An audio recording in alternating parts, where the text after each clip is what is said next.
Hello students, so we are starting with the topic which is coordinate geometry. So first of all we go through all the formulas which are given. उसमें जो derivations हैं वो भी देख लेंगे ताकि आपको formula अच्छे से समझ में आए, ठीक है ना? For examination purpose only this formula is important, ठीक है? But then also we will go through a derivation part also, that how formula has been derived. So it will be helpful for your means to understand topic in depth. और फिर future के लिए भी ठीक है, थोड़ा अगर आप फिजिक्स पर्सपेक्टिव से भी देखें तो बहुत इंपॉर्टेंट चीज होती है, ठीक है? सो तीन फॉर्मूलाज हैं कोऑर्डिनेट ज्योमेट्री चैप्टर में. एक है distance formula, second is section formula and third is area formula, ठीक है? सो डिस्टेंस फॉर्मूला मतलब अगर दो पॉइंट अगर कोऑर्डिनेट वाइज दिए हों तो उनके बीच का डिस्टेंस निकालने के लिए डिस्टेंस फॉर्मूला यूज होता है. सेक्शन फॉर्मूला क्यों यूज होता है? सपोज कोई दो पॉइंट है, जैसे ये ए और बी दो पॉइंट है और सी एक पॉइंट है, तो सी पॉइंट हमको फाइंड आउट करना है और ये ए बी को कैसे सेक्शन में डिवाइड करता है, तो वो सेक्शन फॉर्मूला यूज होता है, ठीक है ना? और एरिया फॉर्मूला, एरिया आपको पता है, एरिया ऑफ ट्राइंगल निकालना आपको आता है. एक तो हाफ बेस इनटू हाइट से, एक हेरोन फॉर्मूला से, और तीसरा अगर आपको तीन कोऑर्डिनेट्स पता हो तो तीन अगर कोऑर्डिनेट पता हो तो एरिया की क्या फॉर्मूला होगी? वो एरिया फॉर्मूला, ठीक है? तो ये तीन फॉर्मूला है इस चैप्टर में जो हमको गो थ्रू करने हैं ओवरऑल. तो हम लोग क्या करेंगे, पहले फॉर्मूलाज और उसके एप्लीकेशंस देख लेंगे and then you have to solve questions और उसको फिर हम लोग डिस्कस करेंगे, ठीक है? तो पहले जो भी थियरी पार्ट है उसे अपन वर्कआउट कर लेते हैं ताकि जब आप क्वेश्चंस करो तो आपको सारे फॉर्मूलाज और उसके कॉन्सेप्ट याद हो कि वो क्वेश्चन कहाँ अप्लाई करना है. डायरेक्टली फॉर्मूला भी बता सकता हूँ लेकिन फील नहीं आएगा आपको, उतना मजा नहीं आएगा, ठीक है? सो जैसे कोऑर्डिनेट ज्योमेट्री जैसे 9th में भी पढ़ा है आपने ये chapter.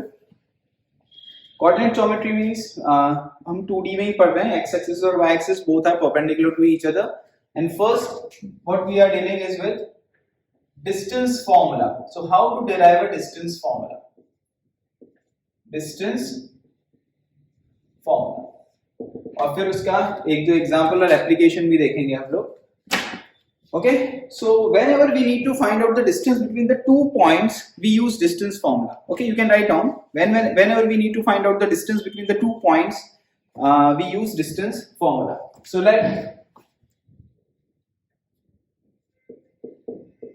we need to find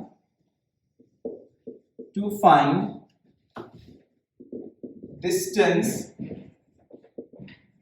between 2 points A, which is x1 y1, and B, which is x2 y2. So we need to find out the distance between this point.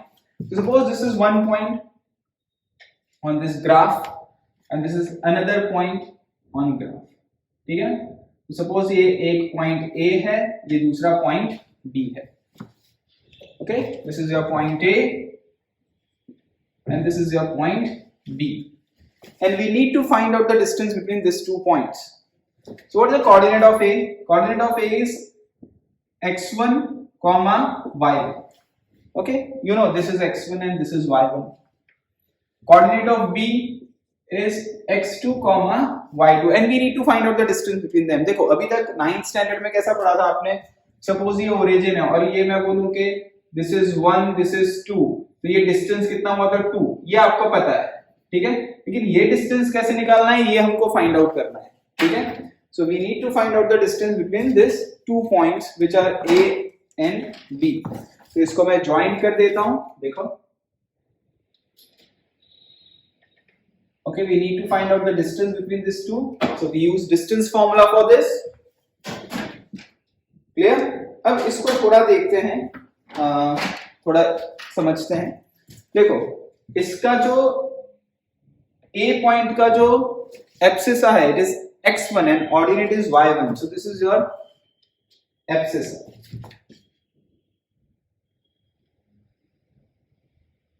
which is your x1. Okay, and this is your y1.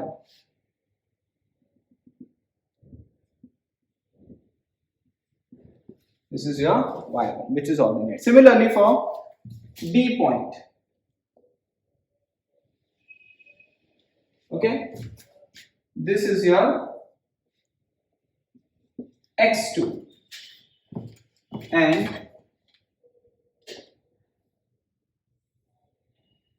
this is your y2. Clear? ठीक है ना?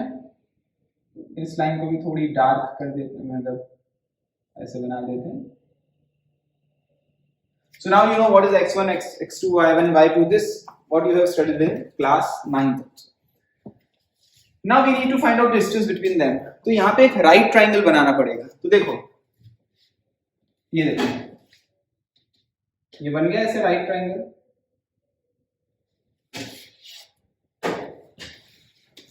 हमको ये distance find out करना है. ये distance और ये डिस्टेंस पता चल गया. ठीक है, suppose this is point C. So इस तरीके से कोऑर्डिनेट ज्योमेट्री वर्क करता है, इसलिए ये डेरिवेशन बता रहा हूं मैं. खासकर आगे के लिए ये बहुत इंपॉर्टेंट है. जैसे ही आप 11th में आओगे तो हम फिजिक्स में स्लोप भी पढ़ाएंगे. आपको स्लोप का मतलब पता होना चाहिए, इसीलिए ये चीज मैं यहाँ पे बता के रखता हूँ ताकि जब भी आप 11th में जाओ और स्लोप पढ़ाएं फॉर डिफरेंशिएशन इन फिजिक्स, तो ऐसा नहीं कि आपको स्लोप के बारे में पता ही ना हो. ठीक है, so let we need to find out the distance between 2 points which is a x1 y1 and b x2 y2. So here in triangle ABC, you know that it is a right angle triangle at C, जो figure बनी हमारी. So in triangle ABC, okay, by Pythagoras theorem, AB square is equal to AC square plus BC square. So what is AB square? We need to find out the distance AB. So AB square as it is रखते हैं. What is AC square? AC length कितना है? So this length is the whole of this length minus this length is this length, which is x2 minus x1. So length AC is x2 minus x1 the whole square. Similarly, BC is this minus this is this y2 minus y1. So this is y2 minus y1 the whole square. So you have to get your answer. This is the distance formula. AB comes out to be under root of x2 minus x1 the whole square plus y2 minus y1 the whole square. So ये आपकी distance formula आ गया. So whenever आपको दो point के बीच के distance निकालना है, so you need to use this formula, that difference of abscissa the whole square plus difference of ordinate the whole square.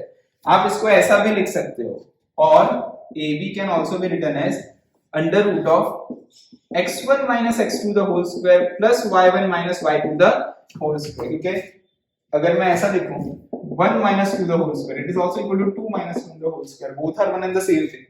ठीक है ना? लेकिन यहाँ 2 1 है तो यहाँ पे 2 1 होना चाहिए, यहाँ 1 2 है तो यहाँ 1 2 होना चाहिए. Clear students? सो होपफुली ये डिस्टेंस फॉर्मूला आपको समझ में आ गया होगा कैसे डिराइव किया है. ठीक है, so just for your knowledge मैं यहाँ पे एक चीज लिख देता हूँ, स्लोप, क्योंकि बहुत सारे बच्चे जब 11th में जाते हैं तो कोऑर्डिनेट के बाद वो स्लोप को पढ़ नहीं सकते.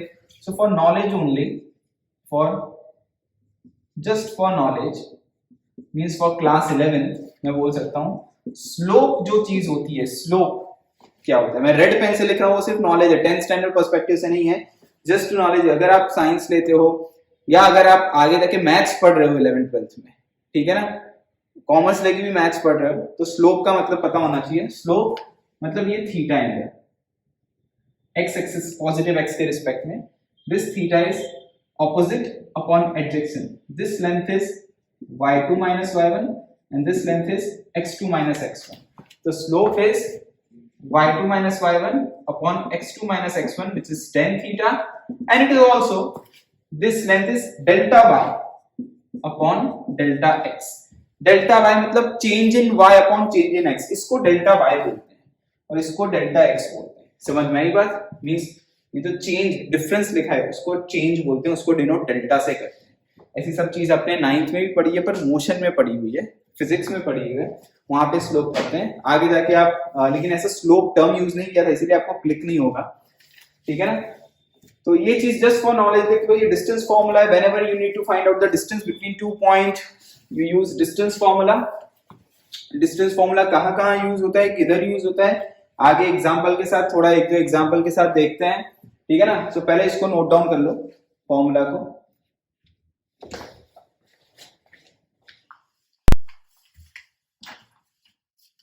नाउ स्टूडेंट्स, जैसे डिस्टेंस फॉर्मूला हम लोगों ने देखा, तो वैसे अब एक एग्जांपल देखते हैं। सपोज आपको बहुत सिंपल सा एग्जांपल देखते हैं, बाकी तो हम ऐसे कुछ कुछ एग्जांपल देख के सारे फॉर्मूलाज देख लेंगे, फिर आपको सारे क्वेश्चंस टेक्स्ट बुक के करने हैं और एक्स्ट्रा क्वेश्चंस जो है वो ट्राई करने हैं, ठीक है। सो जैसे एक एग्जांपल देखते हैं डिस्टेंस फॉर्मूला पे। जैसे suppose to find distance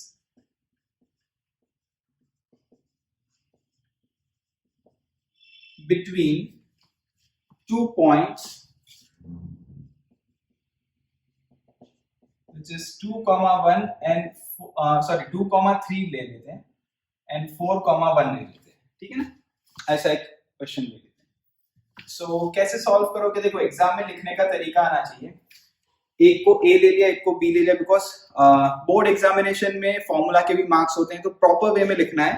late ए, क्योंकि ए बी नहीं दिया है, so let a which is x1 y1, because in formula we have written x1 minus x2 the whole square plus y1 minus y2 the whole square, so we need to tag them with which is x1 and x2, y1 and y2. So x1 comma y1 is 2 comma 3 and b x2 comma y2 is 4 comma 1. so let लिखा है because a और b question में given नहीं है, तो अपन ने एक को a ले लिया, एक को b ले लिया। ऐसा p और q भी ले सकते हैं, m n भी ले सकते हैं, कुछ भी ले सकते हैं, ठीक है।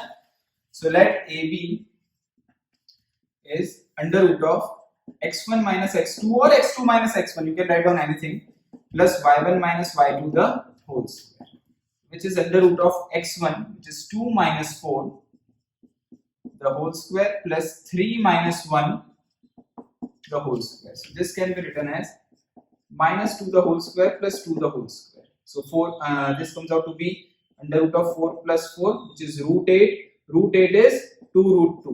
So distance between these 2 point is 2 root 2. तो एग्जामिनेशन में ऐसे ही करना है, ऐसा नहीं कि आप ऐसा एक ग्राफ बना दो, फिर ग्राफ में ये 2,3 है तो भाई 2,3 यहाँ कहीं आएगा, ठीक है ना, 4,1 यहाँ कहीं होगा।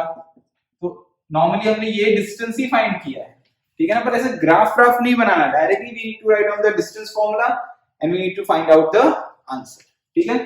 सो ये क्वेश्चन को लिख लो आप लोग, फिर एक दो और कहाँ का अप्लाई होता है डिस्टेंस फॉर्मूला उसको भी देख लेते हैं, ठीक है ना। 2-3 जगह और अप्लाई होता है, पहले इसको लिख लो।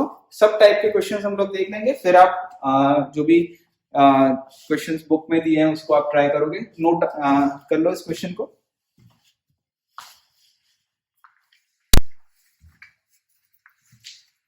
देखो स्टूडेंट्स, अभी नेक्स्ट जो टाइप का क्वेश्चन है डिस्टेंस फॉर्मूला, एक तो देखा डायरेक्टली फॉर्मूला बेस्ड। अब नेक्स्ट आता है to find the collinear, that points are collinear or not. जैसे अपन एक जस्ट मैं साइड में ग्राफ बनाता हूँ for your knowledge only, just वो क्वेश्चन का मतलब अपन को एग्जामिनेशन में ऐसा ग्राफ नहीं बनाना है, सो ध्यान रखना ब्लू पेन से बनाता हूं मैं, जस्ट फॉर योर नॉलेज, ठीक है, ताकि आपको अच्छे से ये चीज समझ में आए कि अपन कर क्या रहे हैं।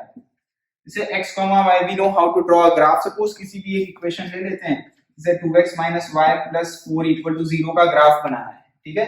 सो इसको फास्ट बना दें, graph y equal to 2x plus 4 हो जाएगा। तो ग्राफ बनाने के लिए 2 पॉइंट की रिक्वायरमेंट है, जस्ट एनालिसिस करते हैं। जैसे when x is 0, y is 4, तो 0, 4, when y is 0, x is minus 2, I think, yeah, when y is 0, x is minus 2, so this is your minus 2, 0। तो अगर आप इसको ज्वाइन करोगे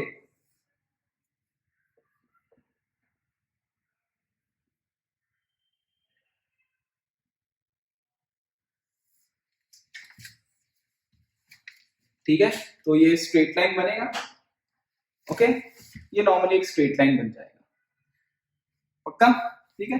अब आपको पता है कि ये जो ग्राफ बना है, ये जो लाइन बना है, दिस लाइन है, ये जस्ट रफ बना रहा हूं मैं आपको, ऐसा कोई आपको बुक में नहीं, जस्ट समझने के लिए आपको बनाना हो साइड में तो बना देने का।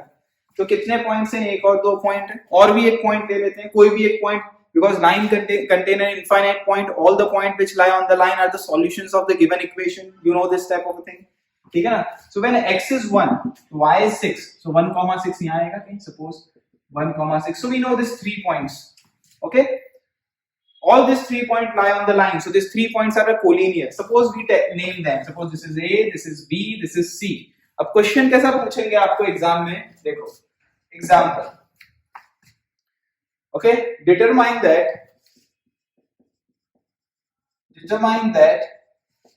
point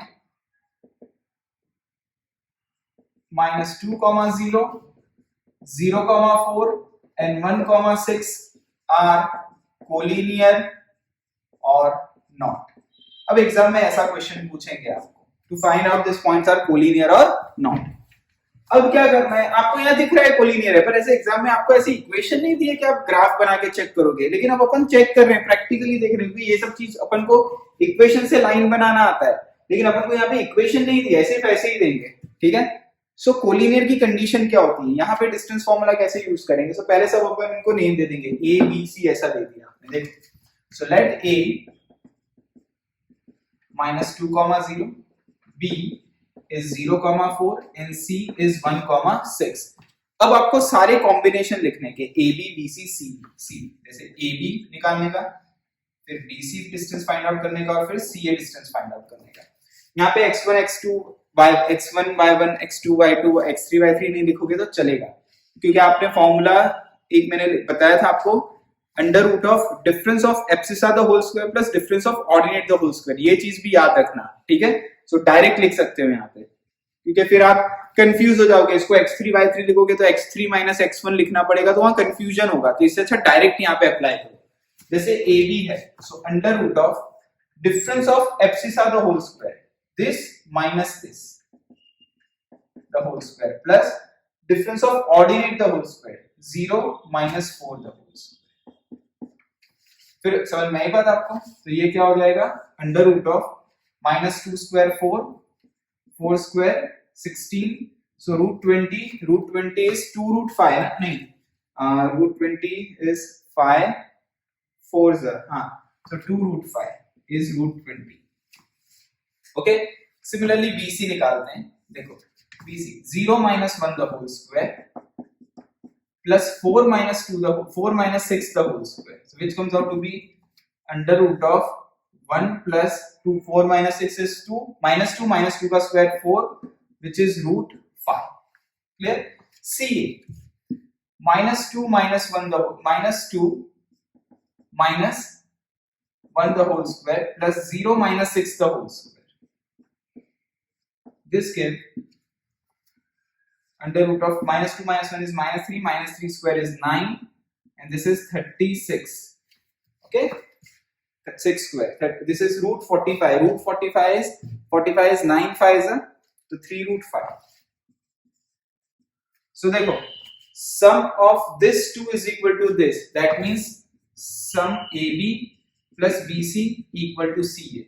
That means if the sum of the 2 is equal to third side, sum of the two side is equal to third side, then these 2 points are collinear। मतलब ये A B C है, तो sum of the two side is equal to third side हो गया, that means they are collinear points। समझ में आई बात आपको, क्लियर।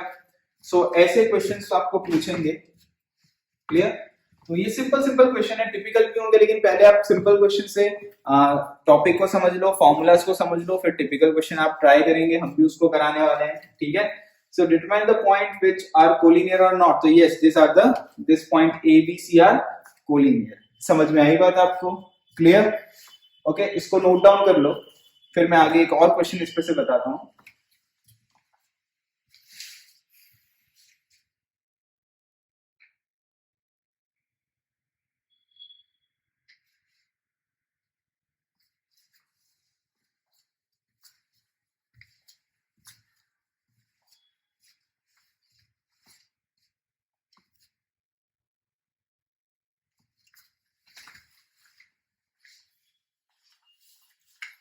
ओके, अब जैसे देखो इस क्वेश्चन में मैं हल्का सा चेंज करता हूं, same way determine the point that which are collinear not. इस क्वेश्चन को एग्जामिनेशन में और कैसे पूछ सकते हैं, इसमें एक अलग फॉर्म से भी पूछते हैं। क्या ये 3 पॉइंट, देखो 3 पॉइंट अगर कोलिनियर नहीं होते हैं ना, ध्यान से समझना, 3 पॉइंट अगर कोलिनियर नहीं होंगे, 1 2 और तीसरा यहाँ कहीं होगा, और इन तीनों पॉइंट को अगर आप ज्वाइन करोगे ना तो ट्राइंगल फॉर्म होगा। समझ में आई बात आपको, ट्राइंगल फॉर्म होगा। ट्राइंगल की क्या प्रॉपर्टी होती है, sum of two side is greater than third side, ये प्रॉपर्टी होती है। अगर दो साइड इक्वल होते हैं तो वो आइसोसेलेस ट्राइंगल होता है। अगर sum of the square of one side is equal to sum of the square of two side हो जाएंगे, square of one side is equal to sum of square of two side हो जाएंगे, तो वो right triangle होगा। All side इक्वल होंगे तो वो इक्विलेटरल ट्राइंगल होगा। तो ऐसे क्वेश्चंस भी आपको पूछेंगे कि 3 पॉइंट कोलिनियर है कि नहीं, अगर नहीं है तो वो ट्राइंगल बनेंगे, तो वो कौन सा ट्राइंगल बनेंगे ऐसा भी पूछेंगे। तो सेम क्वेश्चन में ऐसा मैं लिखता हूं, डिफाइन द पॉइंट -2 0 0 4 और 160 की जगह मैं क्या कर देता हूं, देखो अब पता है ये इस लाइन पे तो लाइन नहीं करेगा, मैं 2, 0 लिख देता हूं, आर कोलिनियर और नॉट। ये क्वेश्चन मैं कर देता हूं, थोड़ा चेंज कर देता हूं क्वेश्चन को, ठीक है ना। ऑब्वियस बात है 2, 0 इस पे लाई नहीं करेगा, 2, 0 तो यहां तक ही लाई करेगा 2, 0, तो ये इसका सॉल्यूशन है ही नहीं, सेटिस्फाई नहीं करेगा इक्वेशन को, आपको पता है ये, ठीक है।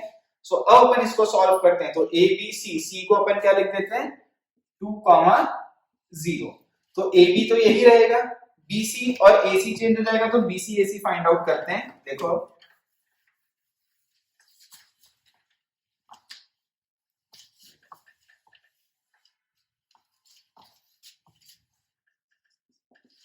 BC under root of 0 minus 2 the whole square plus 4 minus 0 the whole square, which comes out to be 4 and 16, so under root of 20 हो गया, root 20 मतलब यही आया 2 root 5, and AC under root of -2 the whole square plus 0 minus 0 the whole square, which comes out to be -2 is -4 square is root 16, which comes out to be 4। तो देखो यहाँ पे sum of the two side is not equal to third side, यहाँ पे sum of two sides is not equal to third side, so they are not collinear, so they are not collinear, but they form a triangle, but they form an isosceles triangle, two sides are equal। समझ में आई बात आपको। सो ये चीज है, ऐसे question भी पूछते हैं कि ये भाई कोलिनियर है कि नहीं है, कोलिनियर नहीं है, खत्म हो गई बात। फिर आगे भी पूछेंगे अगर कोलिनियर नहीं है तो क्या है, तो ट्राइंगल है, कौन सा ट्राइंगल है, तो आइसोसेलेस ट्राइंगल है। समझ में आई बात आपको। सो ये बहुत इंपॉर्टेंट चीज है, ये कुछ डिस्टेंस फॉर्मूला में यूज्ड होते हैं, ठीक है। सो नोट डाउन कर लो इसको।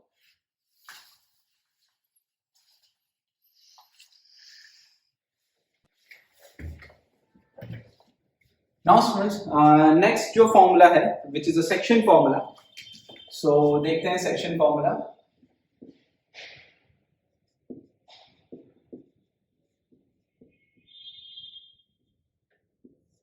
और the meaning of section formula, section मतलब कट, आपको पता है, मतलब एक पॉइंट कहां पे कट करता है। जैसे फॉर एग्जांपल मैं आपको बताऊं, सपोज एक लाइन सेगमेंट है ए और बी, ठीक है। अब इसका लेंथ है, टोटल लेंथ है सपोज 10 सेंटीमीटर फॉर एग्जांपल। एक सिंपल वे में अगर आपको मैं सेक्शन फॉर्मूला समझाने की कोशिश करूं तो distance this 2 point is 10 centimetre.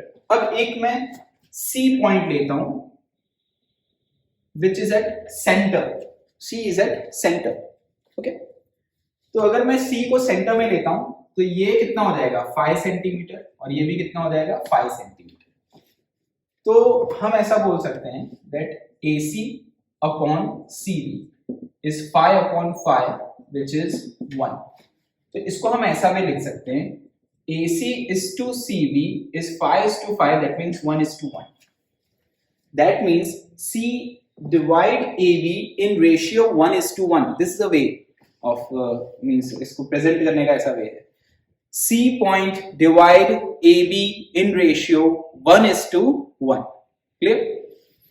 अब अगर मैं सपोज यहां पे एक और पॉइंट लेता हूं, सपोज सेम एग्जांपल में A और B जो 10 सेंटीमीटर डिस्टेंस पे है, मैं एक पॉइंट लेता हूं यहां पे D। सपोज ये लेंथ है 3 सेंटीमीटर और ये लेंथ है, ऑब्वियसली बचा हुआ रिमेनिंग कितना होगा 7 centimetre. So D divide means AD is to DB को मैं लिख सकता हूं 3 is to 7। समझ में आया आपको? Means AD upon DB equal to 3 upon 7 होगा, okay. That means D divide AB in ratio 3:7. Clear? वैसे ही अगर मैं ऐसा पॉइंट लेता हूं A और B सेम वे 10 सेंटीमीटर, और एक यहां पे E पॉइंट लेता हूं, सपोज ये 2 सेंटीमीटर है, तो ये कितना हो जाएगा 8 सेंटीमीटर. सो AE अपॉन EB कितना हो जाएगा 8/2 means 4/1. So AE is to EB is 4:1. That means E divide AB in ratio 4:1 internally. Clear? So ये जो यहाँ पे C पॉइंट है, D पॉइंट है, E पॉइंट है, ये दो पॉइंट के बीच का पॉइंट है जो उस रिस्पेक्टिव लाइन सेगमेंट को कहीं पे कट करता है, यानी उस पॉइंट पे कहीं पे लाई करता है, तो वो उस लाइन सेगमेंट को कोई सेक्शन में डिवाइड करता है. जैसे यहाँ पे एक ऐसा सेक्शन बना रहा है, हाफ हाफ, दो हाफ में बनाता है. तो C is a point which divide AB in ratio 1:1. अच्छा 1:1 मतलब इक्वल है. C पॉइंट के इधर भी उतना लेंथ है और इधर भी उतना लेंथ है. यहाँ पे क्या है कि इधर का जो लेंथ है और इधर का लेंथ इधर का ज्यादा है, तो 3:7 लेंथ है. समझ में आई बात आपको? तो ये 3 टाइम्स ऑफ x है, तो ये 7 टाइम्स ऑफ, मतलब ये 3:7 का सिंपल रेशियो है. और यहाँ पे 8:2 है, उसको हम 4:1 भी बोल सकते हैं, क्योंकि ये जो लेंथ है इसका वो कितना टाइम्स है 4 टाइम्स. यही वो बता रहा है, मतलब ये वाला लेंथ 4 टाइम्स है. तो ये सिंपल सा अंडरस्टैंडिंग मैंने आपको समझाया है. अब अपन क्या करेंगे, फॉर्मूला डिराइव करेंगे, ठीक है ना, और एग्जाम्पल को देखेंगे. तो सबसे पहले फॉर्मूला डिराइव करते हैं, ठीक है. देखो एग्जाम में फॉर्मूला डेरिवेशन तो आने नहीं वाला, लेकिन उसको कैसे किया है ये सब चीजें बहुत इंपॉर्टेंट होती है. बहुत सारे बच्चे ऐसे होते हैं कि भाई फॉर्मूला का क्या लेना देना, हमको सिर्फ फॉर्मूला का ही लेना देना है, डेरिवेशन का कोई लेना देना नहीं है. लेकिन टेक्स्ट बुक में आप जब भी मैथ्स की बुक पढ़ोगे तो उसमें देखना हर एक चीज का डेरिवेशन दिया होता है खासकर, और अपन ने पूरे साल ये किया है. इससे आपका बेस स्ट्रांग बनता है. बेस स्ट्रांग बनता है तो आप करंट ईयर के बारे में मत सोचो, आप फ्यूचर के बारे में सोचो. बहुत सारे बच्चे आगे जाके सोचते सर ये सब तो पता ही नहीं था, पढ़ा ही नहीं था. भाई आपने सब कुछ पढ़ाया गया है 10th में, मतलब 10th में बुक में सब कुछ दिया हुआ है, तो जितनी भी चीज बुक में दी है वो सब तो अपन को आनी ही चाहिए. ठीक है students, so just for knowledge हम डेरिवेशन देखते हैं, ठीक है. इजी डेरिवेशन है, ऐसी सब चीजें आएंगी तो फ्यूचर में अगर साइंस लेते हैं तो अच्छा रहेगा आपके लिए और बेटर अंडरस्टैंडिंग भी होगी. तो सिंपल देखो, हम लोग अभी आप ये एक ग्राफ बनाते हैं और अंडरस्टैंड करते हैं सेक्शन फॉर्मूला को उसका डेरिवेशन के साथ.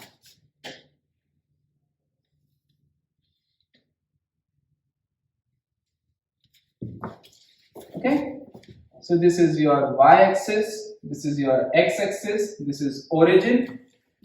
Okay, and suppose there are the 2 points A and B. This is your point A and its coordinate is x1, y1, and this is a point B. Its coordinate is x2, y2. Same way जैसे distance formula में देखा था हमने. Join these 2 points. Okay. Now जैसे यहाँ पे देखा था C, D, E ऐसे बहुत सारे पॉइंट है. यहाँ पे अपन एक जनरल पॉइंट P लिख देते हैं. जैसे P is a point P x, y divide AB in some ratio. That ratio is m:n. We don't know कि भाई 1:1 है कि 2:1 है कि 3:7 है, ऐसा नहीं पता. तो अपन ने जनरलाइजेशन में m:n लिख दिया है. ठीक है, तो यहाँ पे मैं लिखता हूं, देखो section formula. Let A which is x1, y1 and B x2, y2 are the 2 points. ठीक है ना, A x1 and P xy, P x, y divide AB in ratio m:n. बराबर, it divide AB in ratio m:n. That is आप क्या लिखोगे, AP upon PB is equal to m upon n, जैसे मैंने आपको समझाया. अब अपन इसका फॉर्मूला डिराइव करेंगे। हमको क्या पता है, ये दो चीज ने हमको x, y पता करना है। सिंपल, x, y हमको पता करना है। ठीक है, देखो नाउ यहां से अपन lines parallel to y axis बनाते हैं पहले, और यहां से parallel to x axis.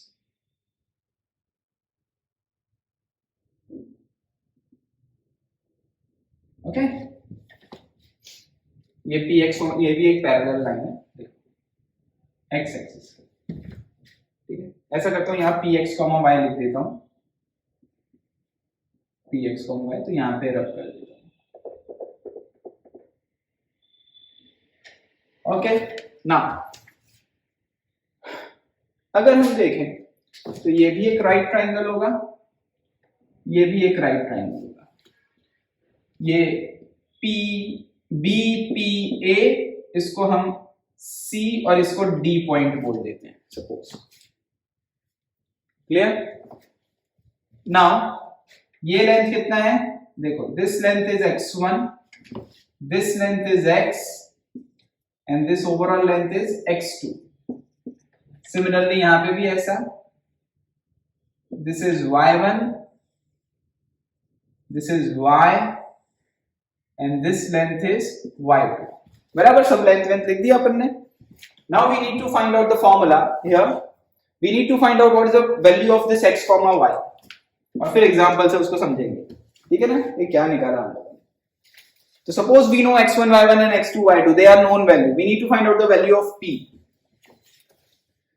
so अगर आप देखोगे, ध्यान से समझना, ये दोनों ट्राइंगल सिमिलर है, triangle, both triangles are similar. ठीक है ना, जैसे अगर आप देखो तो देखो ये दोनों एंगल इक्वल, करस्पॉन्डिंग एंगल, ये 90 ये 90, तो ए से दोनों ट्राइंगल सिमिलर। तो मैं यहां पे लिखता हूं triangle BDP is similar to BDP is similar to MCA। Okay,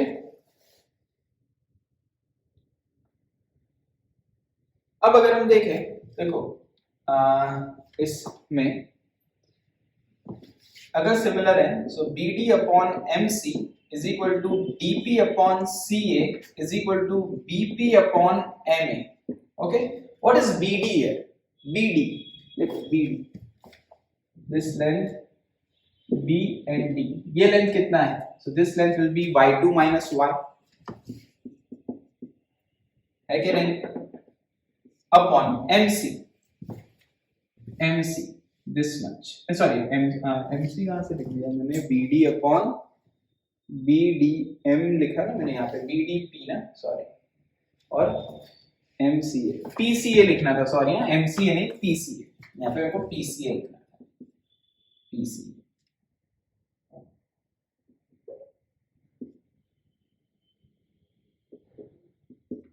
बराबर, BD upon PC equal to BP upon CA equal to BP upon PA।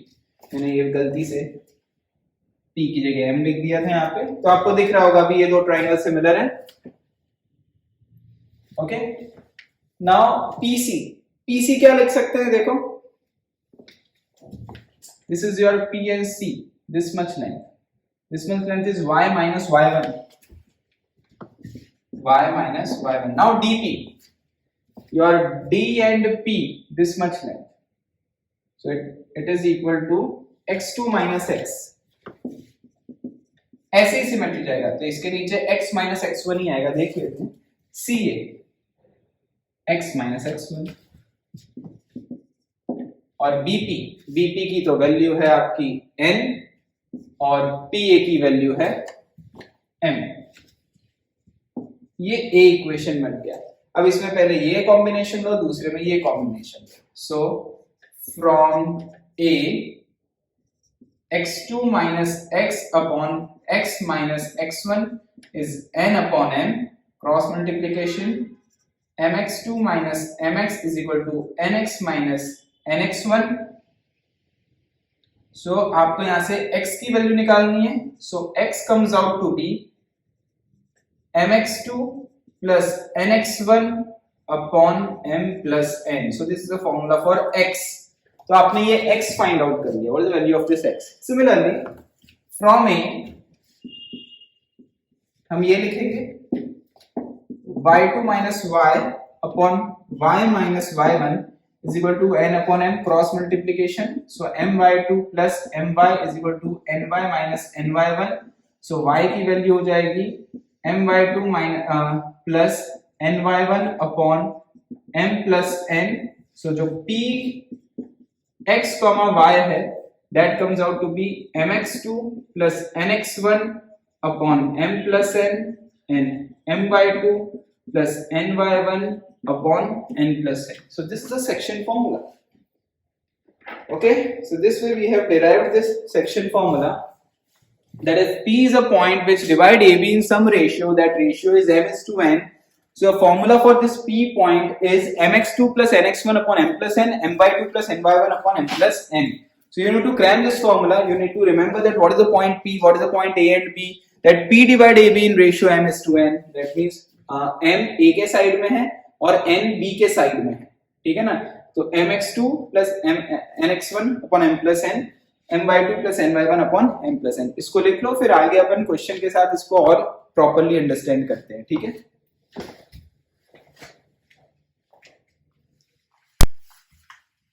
Okay student, सो जैसे हमने फॉर्मूला देखा, इस फॉर्मूला को अपन को एग्जामिनेशन में कोई भी क्वेश्चन करना हो तो ऐसे ग्राफ बना के तो नहीं करना, डेरिवेशन ही करने को अपन ने किया था इसीलिए कि कैसे डेरिवेशन हुआ.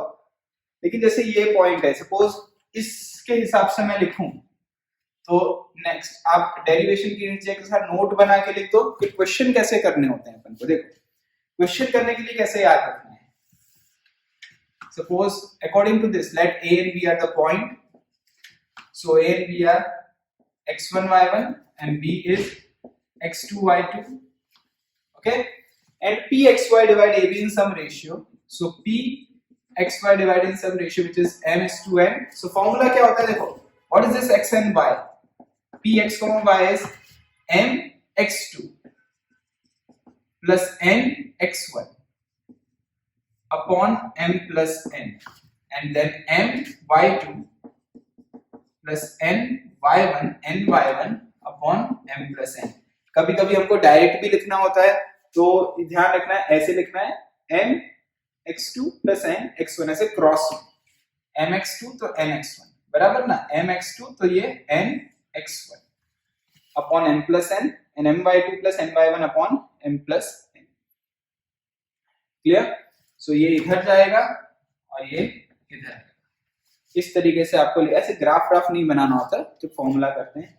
अब यहाँ पे एक इंपॉर्टेंट पॉइंट कि if P is mid point, अगर P मिड पॉइंट है तो जो m is to n होगा वो 1 is to 1 होगा. जैसे मैंने पहले ही बताया था मिड पॉइंट है तो ये 1 is to 1 हो गया, तो m की वैल्यू 1 और n की वैल्यू भी 1 बराबर. उसको यहाँ पे पुट करोगे तो क्या हो जाएगा, 1 और 1 तो एज इट इज ही रहेगा और 1 plus 1 क्या हो जाएगा 2. यहाँ पे भी क्या हो जाएगा upon. This is known as mid point formula. तो कभी भी अगर आपको ऐसा दिया है कि कोई मिड पॉइंट है, जैसे P is a mid point of AB, तो P का ये x क्या होगा, x1 plus x2 by 2 is this x and y1 plus y2 by 2 is this y. Simple. Okay, so हमको ऐसा लिखना होता है, ध्यान रखना जब क्वेश्चन करते हैं तो. अब ये क्वेश्चन करके भी देखते हैं सेक्शन फॉर्मूला का, ठीक है ना. इसको नोट करके डेरिवेशन के नीचे लिख दो ताकि आपको याद रहे.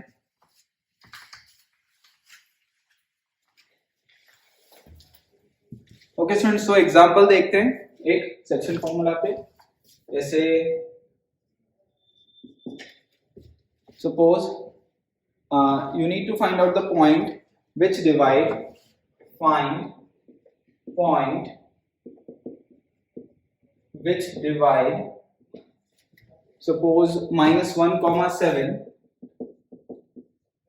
and 4 comma -3 in ratio 2:3. Okay, सो देखो यहाँ पे कोई ABCD ऐसा कुछ भी नहीं लिखा है, सिंपल. अब आप इसको कैसे कर सकते हो, देखो सॉल्यूशन कैसे करोगे, आप इसको डायरेक्टली भी लिख सकते हो।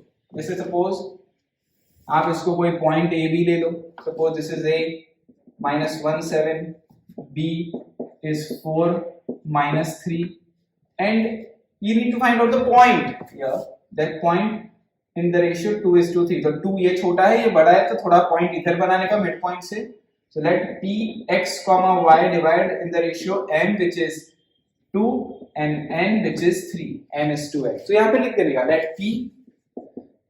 p x, y divide a and b in ratio m is to n which is 2:3। आप ऐसा लिख सकते हो। और जैसे मैंने बताया था px, y आप फॉर्मूला लिख दो, क्योंकि फॉर्मूला लिख सकते हो आप mx2 + nx1 / m + n, m/2 + n/1 / m + n। वो फॉर्मूला लिखने के बाद मैं डायरेक्ट स्टेप लिखता हूं, ठीक है ना। वो फॉर्मूला के बाद क्या लिख सकते हो, mx2 मतलब mx2 + nx1 upon m + n, my2 + ny1 upon m + n। so px, y 8 - 3 is 5/5 which is 1, -6 plus this 21, -6 plus 21 comes out to be 15/5 which is 3। so this p point is 1, 3। अगर इसको graphically समझे ना, just for your knowledge बता रहा हूँ, graphically ऐसा बनाना नहीं exam में, तो ये हो गया क्वेश्चन। मतलब क्या है ये पॉइंट, देखो एक पॉइंट है -17, -1 और 7 यहाँ कहीं आएगा, और 4, 3 है ना, सो यहाँ पे आएगा कहीं 4, -3। इन दोनों लाइन सेगमेंट को ज्वाइन करोगे तो ऐसा पॉइंट बताओ जो सपोज ये आपका, इनको 2:3 रेशियो, मतलब a:b है ना, यहां से 2:3 रेशियो होना चाहिए इधर से, मतलब ये वाला पार्ट छोटा होना चाहिए, यहाँ बड़ा होना चाहिए, ठीक है ना। तो p पॉइंट क्या है 1:3, मतलब 1 और 3 यहाँ कहीं होगा, तो ये p 1:3 आया, मतलब p divide this line segment into ratio this is to this, मतलब ये लेंथ अपॉन दिस लेंथ करोगे तो 2:3 आएगा, ठीक है। अब मान लो मैं इसमें ऐसा क्वेश्चन पूछूं, find mid point also, so mid point, find mid point also, find mid point of, extra कर देता हूं question, find mid point of this AB। तो क्या हो जाएगा मिड पॉइंट फॉर्मूला से, मिड पॉइंट क्या हो जाएगा, m लिख देते हैं, this plus this -1 + 4/2, 7 - 3/2 means this plus हो जाएगा तो 7 - 3 हो जाएगा /2, सो ये हो जाएगा 3/2, 4/2 मींस 2, सो 1.5, 2, 1.5, 2, ये कहीं मिड पॉइंट आएगा, this is a mid point, मतलब 1.5, 2 is the mid point of this line segment AB। तो होपफुली आपको ये पूरा सेक्शन फॉर्मूला समझ में आ गया होगा, क्या है ये सेक्शन फॉर्मूला, ठीक है। सो आपको अब एग्जामिनेशन में कैसा दे सकते हैं, बताए आपको, जैसे pxy दे दिया बट AB नहीं दिया, या इसका कोई कोऑर्डिनेट नहीं दिया, तो बस फॉर्मूला में आपको दो चीज नहीं है वो फाइंड आउट करनी होगी,